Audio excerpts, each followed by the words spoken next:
So hey what's up everybody, welcome back to my channel. You are watching code with me and आज का अपना topic है JavaScript arrow functions. As you have already read the title of the video, तो बिना time waste किए शुरू करते हैं। तो जैसे कि आप देख सकते हो, मैंने यहाँ पे arrowfunctions.js नाम की फ़ाइल क्रिएट की हुई है, तो इसके अंदर हम कोड कर सकते हैं। तो एरो फंक्शंस पे मूव होने के पहले let's understood what are the JavaScript normal functions. Okay, तो नॉर्मल फंक्शंस क्या होते हैं? I will just write the comment here to let you understand कि नॉर्मल फंक्शंस क्या होते हैं। यहाँ पे हम लोग एक सिंपल ऑब्जेक्ट क्रिएट कर लेते हैं जिसके अंदर हम लोग कुछ फंक्शंस डालेंगे। Let's see normal function calculator, हम लोग इसको ऐसे नाम देते हैं कैल करके, एंड इसके अंदर हम लोग कुछ फंक्शंस क्रिएट करेंगे।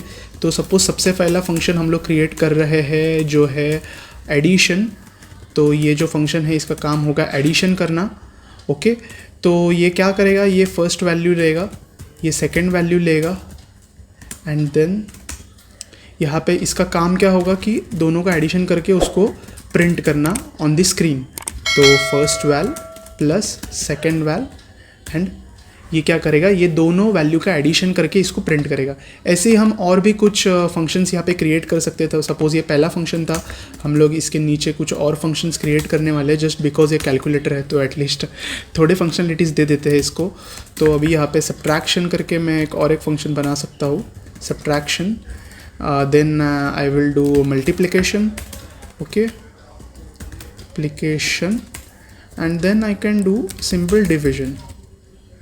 ओके, तो सब्ट्रैक्शन में क्या करेंगे हम? First value minus second value, right? Then multiplication में मल्टीप्लिकेशन, एंड देन डिवीजन में डिवीजन। और यहाँ पे ये हमारा ऐसे ऑब्जेक्ट क्रिएट हो गया जो कि एक कांस्टेंट ऑब्जेक्ट है, नॉर्मल फंक्शन कैल, एंड इसके अंदर हम लोगों ने 4 मेथड्स क्रिएट किए हुए हैं। हम लोग इसको चाहिए तो ऐसे कमेंट्स भी दे सकते हैं, एडिशन फंक्शन करके, and for the others we can do the same. तो मैं अभी ये टाइम वेस्ट नहीं करूँगा ये करने में, but you can do the same. Okay, तो अभी क्या करना है हम लोग क्या करेंगे कि ये जो कॉन्स्ट है इसके अंदर के फंक्शंस कॉल कर सकते हैं हम लोग। तो मैं जस्ट इस फंक्शन को कॉल कर लेता हूँ, यहाँ पे 5,6 वैल्यू दे देता हूँ, and we can just run it, and we can see यहाँ पे मुझे मिला 11। तो 11 क्यों मिला? बिकॉज 6 + 5 11। सिमिलरली मैं ऐसे ही इसको बहुत बार कॉल कर सकता हूँ एज़ पर माई नीड्स। जितनी बार मुझे चाहिए होगा मैं इसको मल्टीप्लिकेशन करके भी कॉल कर सकता हूँ। सॉरी, मैंने पूरा उड़ा दिया था। मल्टीप्लिकेशन 5,6, तो 6 5 will be 30, it will print, so 6 5 30, it will print 30 here. So we can see here 30। यहाँ पे मैं और एक सब्ट्रैक्शन करके भी दे सकता हूँ। So let's try with subtraction here. So 5,6, 5 - 6 will be -1, so we have get -1 here. Okay, तो ये हो गया नॉर्मल फंक्शंस। तो ऐसे नॉर्मल फंक्शंस जावास्क्रिप्ट में वर्क करते हैं, बट हम लोग को नॉर्मल फंक्शंस नहीं देखने ना। हम यहाँ पे वीडियो में हम लोग ने क्लिक क्यों किया? बिकॉज एरो फंक्शंस देखने हैं हमको। तो एरो फंक्शंस कैसे वर्क करते हैं मैं दिखाऊंगा। तो सिमिलर टाइप का मैं आपको एक एरो फंक्शन भी क्रिएट करके दिखा सकता हूँ। तो कैसे? तो यहाँ पे इसको पहले हम लोग रिमूव कर देते हैं। ओके, कॉन्स्ट को ऐसे ही रखते हैं, इसको हम लोग चेंज नहीं करेंगे। ओके, तो अभी हम यहाँ पे क्या करेंगे? हम लोग यहाँ पे सिमिलरली एडिशन करके एक हम लोग यहाँ पे वेरिएबल क्रिएट कर लेते हैं। एडिशन को हम ऐसे कोलन देंगे यहाँ पे, and then we will start with parameters, क्योंकि ये पैरामीटर तो लेगा ना। तो first val comma second val, similar to previous one. जैसे हम लोगों ने नॉर्मल फंक्शन में किया था, हम कुछ भी अलग नहीं करने वाले, हम वैसे के वैसे लिखेंगे इनको। जस्ट यहाँ पे first val comma second val हम लोग यहाँ पे console.log लगा लेते हैं। तो first val plus second val, और ये एक लाइन में मैंने एक फंक्शन क्रिएट कर दिया। Can you imagine? एक लाइन में फंक्शन क्रिएट कर दिया, जो लास्ट टाइम हम लोग को कुछ 2 या 3 लाइंस लगे थे, एंड थोड़ा डिस्क्राइब करना पड़ रहा था उसको, जो कि यहाँ पे नहीं करना पड़ रहा। मैं यहाँ पे चारों फंक्शंस क्रिएट कर लेता हूँ। तो मैं यहाँ पे लिखूँगा सिमिलर वे में सब्ट्रैक्शन, यहाँ पे सिमिलर वे में मैं लिखूँगा मल्टीप्लिकेशन, एंड लास्ट में मैं लिखूँगा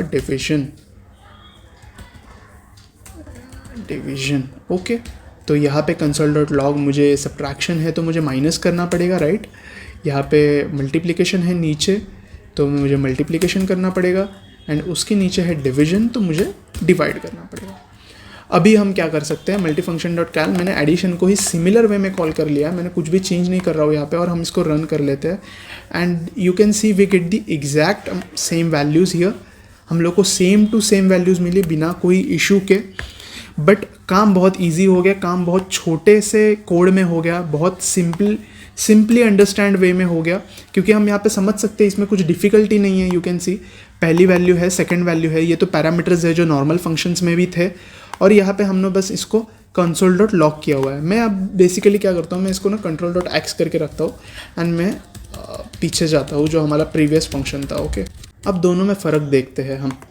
ओके, ये मेरा फर्स्ट वाला फंक्शन है, ये मेरा सेकंड वाला फंक्शन है, जो कि है ये एरर दे रहा है बिकॉज ये सेम नेम के दो फंक्शंस हो गए।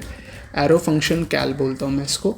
ओके, तो अभी यहाँ पे देखो ये फंक्शन और ये फंक्शन में आपको क्या लगता है कौन सा ज़्यादा रीडेबल है, कौन सा ज़्यादा ईजी टू अंडरस्टैंडेबल है?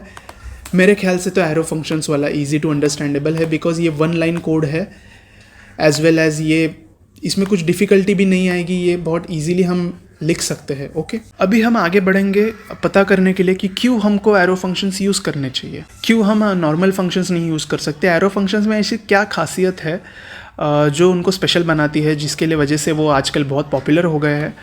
तो एरो फंक्शंस में यहाँ पे ऑलरेडी आप खासियत देख सकते हो। यहाँ पे मैंने एडिशन जब फंक्शन क्रिएट किया था, इसमें मैंने फर्स्ट वैल सेकंड वैल डाल दिया, डायरेक्ट मैंने console.log कर दिया और बस मेरा काम हो गया, एक लाइन में काम हो गया।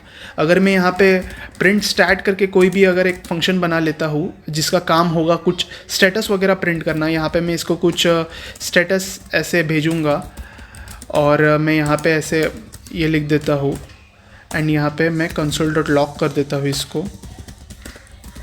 बस मुझे स्टेटस यहाँ से प्रिंट करना है एंड यहाँ पे लगा दिया मैंने कॉमा, मेरा काम हो गया, एक लाइन में काम हो गया। सो सिमिलरली यहाँ पे मैं लिखूँगा प्रिंट स्टैट एंड मैं किस में से कॉल कर रहा हूँ इसको, तो एरो फंक कैल में से कॉल कर रहा हूँ, राइट। तो एरो फंक्शन कैल से कॉल कर रहा हूँ डॉट प्रिंट स्टैट एंड मैं यहाँ पे कोई भी स्टेटस डाल सकता हूँ, रेडी करके ऐसे लिख सकता हूँ। तो ये जस्ट रेडी करके प्रिंट कर देगा। Let me show you and we can see यहाँ पे रेडी प्रिंट हो गया है। ओके, तो ये एक फ़ायदा होता है एरो फंक्शंस का, एक लाइन में आप काम कर सकते हो। सेकंड चीज़, यहाँ पे आप कहीं देख रहे हो क्या कि मैंने ब्लॉक्स यूज़ किए हैं, जैसे कि मैंने प्रीवियस फंक्शंस में ब्लॉक यूज़ किए, जहाँ पे जैसे यहाँ पे मैंने करली ब्रेसेस लगाए हुए हैं, बट मैंने एरो फंक्शंस में एक भी करली ब्रेसेस लगाया नहीं है। बट ये कभी वैलिड है जब भी सिर्फ सिंगल लाइन ऑफ स्टेटमेंट का फंक्शन हो, जब भी जैसे कि यहाँ पे मैंने जितने भी फंक्शंस क्रिएट किए सब में एक एक ही लाइन है, इसीलिए मुझे ब्लॉक्स लिखने की ज़रूरत नहीं। बट अगर इन केस मुझे यहाँ पे मल्टीपल लाइंस का फंक्शन बनाना हो तो ऑब्वियसली मुझे ब्लॉक्स लगेंगे, क्योंकि समझेगा कैसे कि आपका फंक्शन स्टार्ट कहाँ पे हो रहा है, आपका फंक्शन एंड कहाँ पे हो रहा है, कंपाइलर को समझेगा नहीं। तो इसीलिए ये करना ज़रूरी होता है। जैसे यहाँ पे console.log एंड कॉपी एंड यहाँ पे मैं कुछ ऐसे लिख सकता हूँ, addition is done and you can see ये भी काम कर रहेगा। तो मैं अगर इसको प्रिंट कर देता हूँ तो मैंने एरो फंक्शन कैल का मेथड नहीं कॉल किया हुआ है, इसीलिए वो प्रॉब्लम आ रही है। तो यहाँ पे हम बेसिकली इसको हटा के हम इसको एरो फंक्शन कैल से कॉल करते हैं and if I call it you can see addition is done भी यहाँ पे प्रिंट हो गया। तो ये एक सेकेंड टाइप का फ़ायदा हो गया जिसमें हम लोग अगर सिंगल लाइन होगा तो हम लोग को ब्लॉक्स की ज़रूरत भी नहीं होगी। अभी तीसरी बात पे आते हैं। हम लोग अगर सपोज़ हम लोग का ऐसा कुछ चीज़ है जिसमें हम लोग को कुछ भी पैरामीटर भी नहीं भेजना है, ऐसा फंक्शन चाहिए हम लोग को, तो मैं जस्ट यहाँ से ये स्टेटस को हटा दूंगा एंड मैं यहाँ पे क्या करूँगा कि यहाँ पे करूँगा आई हैव नो पैरामीटर, इसके पास कोई भी पैरामीटर नहीं है ऐसा। तो ये मेथड को हम लोगों ने यहाँ पे कॉल किया हुआ है, इसमें से भी पैरामीटर हम लोग पास नहीं करेंगे बिकॉज वहाँ पे पैरामीटर हम लोग पास नहीं कर रहे and then we will just call it. See you can see I have no parameter print हो चुका है कंसोल पे। ओके, अभी बहुत इंपॉर्टेंट चीज़ हमको जावास्क्रिप्ट की सीखनी बाकी है, जो कि है इम्प्लिसिट रिटर्न स्टेटमेंट। ओके, तो इम्प्लिसिट रिटर्न स्टेटमेंट में क्या होता है कि आपको रिटर्न लिखने की ज़रूरत नहीं होती।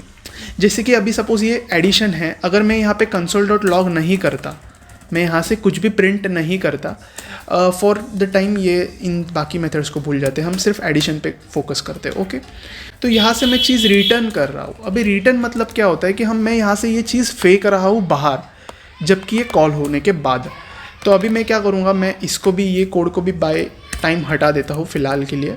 ओके, ताकि ये कन्फ्यूजन क्रिएट ना करे आपके ब्रेन में। ओके, तो मैं यहाँ पे क्या करने वाला हूँ, मैं सिर्फ एडिशन को रखने वाला हूँ और मैं यहाँ से इसको कॉल करने वाला हूँ। तो नॉर्मल फंक्शन कैल डॉट एडिशन को मैंने कॉल किया हुआ है एंड मैं इसको रन करता हूँ तो यू कैन सी कुछ भी प्रिंट नहीं हुआ, नो एरर नथिंग।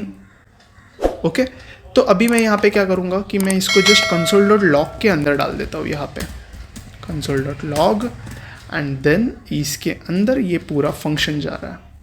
ठीक है, तो अभी क्या होगा कि ये जो बाहर फेंक रहा है, जो first value plus second value, उसको ये console.log पे प्रिंट कर देगा, कंसोल पे प्रिंट कर देगा। ओके, इसको सेव नहीं किया था मैंने। सो यू कैन सी 11 यहाँ पे आंसर मिल चुका है। तो हम अगर रिटर्न स्टेटमेंट, हम लोग को रिटर्न लिखना पड़ता है। हालांकि अगर ये एरो फंक्शन होता तो हम ये फंक्शन को सिंपली एरो फंक्शन में कन्वर्ट कर देते। यहाँ पे फर्स्ट वैल्यू सेकंड वैल्यू है और यहाँ पे सिंपली हम ये कर देंगे। तो इस केस में हम लोग को रिटर्न लिखने की ज़रूरत ही नहीं है। क्यों? बिकॉज एरो फंक्शंस जो होते हैं वो इम्प्लिसिटली रिटर्न होते हैं, मतलब उनकी जो वैल्यू है वो डायरेक्टली रिटर्न हो जाती है। ठीक है, तो first val plus second val हम लोग ये जो ब्लॉक्स है वो भी अगर हम हटा देंगे ना तो हमको कोई प्रॉब्लम नहीं होने वाली। हम इसको जस्ट हटा देते हैं। ठीक है, और इसकी भी ज़रूरत नहीं है, वैसे बोल रहा है। तो अगर हम रन कर देंगे, still we get 11 as a answer. इसके बाद last and the most important thing जो हम एरो फंक्शंस के बारे में देखने वाले हैं, जो कि है कि एरो फंक्शंस को दिस की बाइंडिंग नहीं होती। अभी दिस की बाइंडिंग क्या होती है ये समझने के लिए हम लोग क्या करते हैं, हम लोग यहाँ पे एक सिंपल सा ऑब्जेक्ट क्रिएट कर लेते हैं। ऑब्जेक्ट कंसिडर करो सैम्पल ऑब्जेक्ट करके उसका नाम है, सैम्पल ऑब्जेक्ट, और ये यहाँ से मैं इसको कॉन्स्ट कर देता हूँ। ठीक है, अब ये सैम्पल ऑब्जेक्ट हम क्रिएट करने वाले हैं। तो इसका सपोज़ मैं सैम्पल ऑब्जेक्ट थोड़ा सा वियर्ड नेम लग रहा है, मैं इसको दे देता हूँ एनिमल। ओके, एनिमल अच्छा लग रहा है ना। तो नेम के अंदर मैं इसको यहाँ पे लिखूँगा monkey. Okay, name of that animal. And then suppose मैं इसको लिखूँगा एक्शंस, विच मीन्स कि कौन से एक्शंस वो परफॉर्म कर सकता है। तो मैं इसको कुछ एक्शंस दूंगा लाइक जंप, वो परफॉर्म कर सकता है, वो इट खा सकता है, वो इट कैन रन, वो भाग सकता है, and it can swim. Okay, तो इतनी सब एक्शंस वो कर सकता है। एंड अभी मैं क्या करूँगा कि यहाँ पे मैं और एक मेथड लिख देता हूँ जो कि है शो एक्शंस। तो ये मेथड का काम क्या है कि एक्शंस को दिखाना, जो कि ये एनिमल जो है मंकी, ये जितने भी एक्शंस परफॉर्म कर सकता है वो एक्शंस को दिखाने का काम करेगा ये मेथड। तो अभी मैं इस मेथड के अंदर क्या कर सकता हूँ, मैं यहाँ पे ऐसे लिख सकता हूँ शो एक्शंस। ये मेथड के अंदर मैं इसको कुछ पैरामीटर मुझे पास नहीं करने हैं एक्चुअली में। मैं क्या करूँगा, यहाँ से दिस डॉट एक्शंस पे इसको कॉल करवाऊँगा और इसके अंदर लिखूँगा फंक्शन। दिस डॉट एक्शंस पे मैं यहाँ पे इधर फॉर ईच लगाऊँगा ताकि ये हर एक एलिमेंट पे मूव करके आए। ओके, फंक्शन यहाँ पे मैं इसको वैल्यू बोल रहा हूँ और इसके अंदर मैं कुछ लिखने वाला हूँ। तो यहाँ पे console.log में लिखूँगा और यहाँ पे सपोज़ ये जो है मैं इधर डॉलर एंड देन इसके अंदर मैं लिखता हूँ दिस डॉट नेम। तो अगर हम बेसिकली समझ सकते थे तो दिस डॉट नेम जो है वो इस मंकी को पॉइंट करना चाहिए, राइट। ठीक है, तो आगे देखते हैं। This dot name that is monkey can do can and just I will give dollar sign here and similarly मैं यहाँ पे लिखूँगा वैल। ये वैल भी थोड़ा वियर्ड नेम लग रहा है, मैं इसको एक्शन लिख देता हूँ वैल की जगह पे। तो यहाँ पे लिखा मैंने एक्शन एंड यहाँ पे भी सेम में चेंज कर देता हूँ एक्शन। ओके, सो ये जो है वो इसको प्रिंट करने वाला है ये मेथड। ठीक है, तो अभी हम देखते हैं कि क्या प्रिंट होता है। तो एनिमल डॉट शो एक्शंस को मैं कॉल कर रहा हूँ यहाँ पे, सेमीकोलन दे के run. So you can see यहाँ पे लिखा है undefined can jump, undefined can eat, undefined can run and undefined can swim. तो ऐसे क्यों हुआ? बिकॉज जो नॉर्मल फंक्शंस होते हैं जावास्क्रिप्ट में, उनको दिस की जो बाइंडिंग होती है वो रनिंग एलिमेंट पे होती है, ना कि जहाँ पे मेथड क्रिएट हुआ है। तो बेसिकली जो मैंने बोला उसका ये मतलब हुआ कि ये जो शो एक्शंस मेथड है ये एनिमल के अंदर क्रिएट की हुई है, राइट। तो अभी होगा क्या, मैं रन टाइम पे एनिमल डॉट शो एक्शंस को कॉल कर रहा हूँ। ठीक है, तो इसको समझ नहीं रहा है कि ये जो शो एक्शंस मेथड है इसका पेरेंट कौन है, ये दिस कहाँ पे पॉइंट करने वाला है। तो ये जो है वो एनिमल पे दिस नहीं पॉइंट करेगा, ये एनिमल के बाहर जो कि मेन विंडो है उस पे दिस पॉइंट करेगा। एंड मेन विंडो पे मैंने नेम नाम का कुछ भी डिफाइन नहीं किया हुआ है। तो अगर मैंने वहाँ पे कुछ भी डिफाइन नहीं किया हुआ है तो उसको पता ही नहीं है कि ये क्या डिफाइन है, तो इसीलिए वो बोल रहा है कि अनडिफाइंड। बट अगर इसकी जगह पे अगर मैं एरो फंक्शंस यूज़ करता तो सिचुएशन कुछ और होती। वाई? तो देखते हैं। एक्शन से मैंने यहाँ पे से फंक्शन निकाल दिया और मैं यहाँ पे सिंपली मैंने इसको एरो फंक्शंस कर दिया। And now I am gonna run this and you can C monkey can jump. अभी यहाँ पे मंकी को वो रिकग्नाइज कर पा रहा है, क्योंकि एरो फंक्शंस जो होते हैं उनका दिस का बाइंडिंग ऐसा होता है कि भाई जहाँ पे तूने मुझे क्रिएट किया वहाँ पे मैं बाइंडिंग लगाऊंगा।